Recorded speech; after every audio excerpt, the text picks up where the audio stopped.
If you take a flight to the south of Italy, ferry across the Strait of Messina, and take a train across the northern Sicilian coast, you'll end up in a city called Palermo. As we got into the city, walking around, we could see that this place was old, really.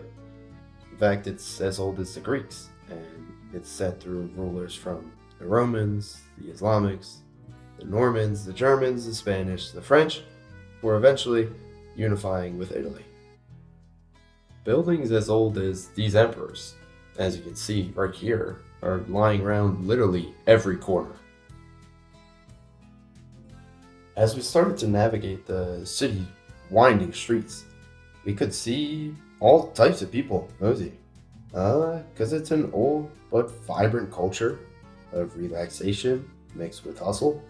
It's one of the few places in the world where pizza and shawarma are sold sitting next to each other. As we started to get our bearings in the city that we were so in the dark about, none of us really knew much of anything about Sicily. We just came here because it was the cheapest Ryanair flight for the weekend. We went to the markets to learn more about the city, and there was one common theme that we ran into that flew over our heads, flying into Sicily. Like something like this, and this, and that, and this. We were in the home of the Mafia. After coming to this realization, we took a step away from the city center.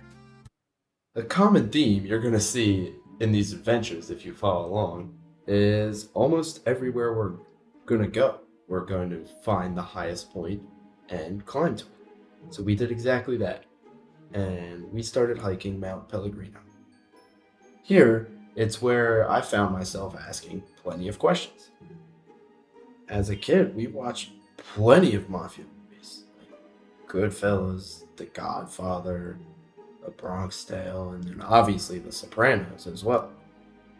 So this was my impression of the Mafia, but who is the Mafia here? As we continue up this mountain, that is, well, you can see it. Pretty cool, by the way. We can't stop ourselves but continuing to think, Are there secret drug stashes or hideouts up here? Who is the Mafia? Where are they? Why are they? After we started to make our way down the mountain, after, pretty cool church here at the top, we wanted to find some answers. The mystery of the Mafia. So, what we did was the first obvious thing to do. We asked around. And that led to absolutely nothing. Nobody wanted to talk to us, or they told us to stop asking, which was, kind of. However, one gentleman did point us in a better direction of somewhere to get some more answers. Here, at the No Mafia Museum, we were able to find some answers, as well as reading an article and watching some TikToks. So let me give you a quick history lesson. Let's pause here. Don't worry. Not every one of these is going to be history and voiceovers. There'll be some action, but just give me a break. It's the first one. All right. So this, quote unquote mafia that we keep name dropping is actually the Cosa Nostra crime family. And this all started in the 19th century, as Sicily was not yet fully controlled. And these people called the Gabolettos, also just excuse all my pronunciation of every name ever, are people that would protect farmland for rich people. These rich people would go into debt, and they would owe the land to the Gabolitos. This process led to the Gabolito becoming the undeniable power on the island. They used the classic fear tactics and violence to get protection money from the nobles, making it the earliest form of mafia in Sicily. Now this is where it gets kind of crazy. The Italian government asked the mafioso to help control the government on Sicily so that they could unite the island. This is where, mafia and politicians became bedfellows exchanging favors and votes, and where Piso comes into play, which is protection money that the Mafia, quote unquote, urged businesses to pay. Now, that big breakthrough was when the Italians started to seek new life in the United States, such as this fella right here. Oh boy, Giuseppe Joe the Boss Mazzaria. Okay, that wasn't bad. And then, during the rise of Mussolini, it was the government's decision to try to get rid of the Mafia by any means necessary. This led to hundreds of mafiosi taken, especially in the siege of a Mafia stronghold at Ganji, where Vito Cassiaferro, this fella right here, is arrested as he killed a New York City detective in the center of Palermo. The leftover bosses fled to the United States to build over there. And as World War II was in full swing, the literal U.S. intelligence services used bosses like Lucky Luciano and Vito Genovese to help the Allied forces take Sicily. Through this, they earned their freedom and became a force once again in Palermo, returning to their old ways. But new avenues arose as they were landing deals to build neighborhoods and buildings across Italy. Now, in 1957, this is where there's the switch. Now, this is where it starts to get a little funky. Hang in, we're almost done. Toto Rino wants to be the top dog of the Mafia and pushes his Corleonesi family up. This splits the Mafia and causes an era of deadly bloodshed between the mafiosi, which ends with Toto Rino at the top. And a bloodbath continues as they start killing all obstacles, like literal police, judge, and politicians. And anti-mafia figures, like the literal president of Sicily was murdered. The leader of the Italian Communist Party would also fall. The final tipping point is the murder of 2 judges in 1992. This led to a huge crackdown known as the Maxi Trial that took almost 450 mafiosi, including Toto.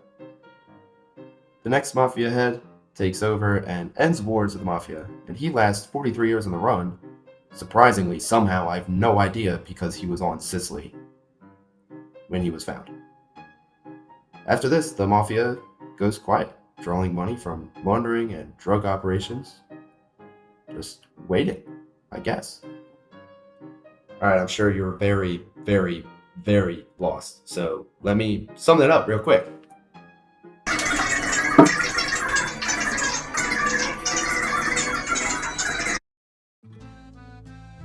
Now, as we continue to explore the island and ponder our supposed new understanding of the Mafia, I have a lot more questions than when I got here.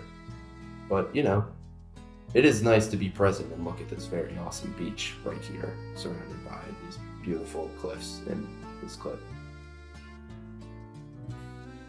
So, we did exactly what everyone had told us not to. And we continued asking around. And this is where we finally got some sort of answer.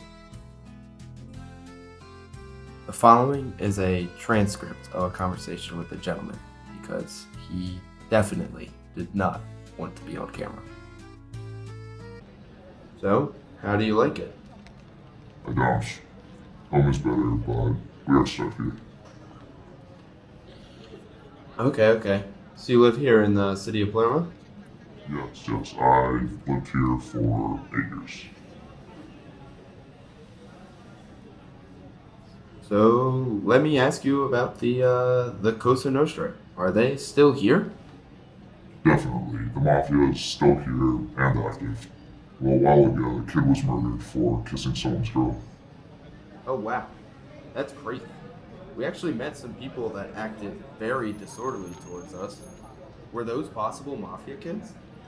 Maybe not. You made the best decisions to leave because you never know what they have on them. Have on them? Like guns? Even though we're in the EU. Isn't it like super strict? Yeah, there are plenty of guns in Sicily, so you have to be careful, especially around those types. Okay, thank you. One final question. Are you in the Mafia? No, I would never want to be. This left me with kind of mixed feelings about Palermo and Sicily itself. Then I started to think and realized that we've just been digging into the dark, the past, instead of looking at the bright present that we were in right now. The island has a huge distaste for the Mafia and all it's done, and culturally has shifted to become against it. With the help of organizations like Audio Pizzo, a grassroots anti-mafia movement that empowers businesses and consumers to reject Pizzo, that extortion money, as well as just the island itself. As we spent our 3 days there was plenty of laughter and kids running around, people smiling, out to eat at egregious hours, by the way, like full families eating dinner at midnight. Crazy. Even us, we had a great time. From walking around the city, to the mountains, to running into the ocean like you can see right here. And not once did we feel unsafe. We saw police everywhere. Everyone was generally very friendly, and we had no issues at all. So, did we end up finding the Mafia? Who knows? Probably best we don't have a definitive answer to that question. But what we did find was a great Sicilian beach town in the heart of Sicily, filled with great people, even better food, and a great time. So if you ever find yourself off the coast of Italy, a ferry's away lies Palermo, a great Sicilian city that I recommend you visit. We're pausing our search here because we just found a very interesting critter. Hey, buddy. Ma che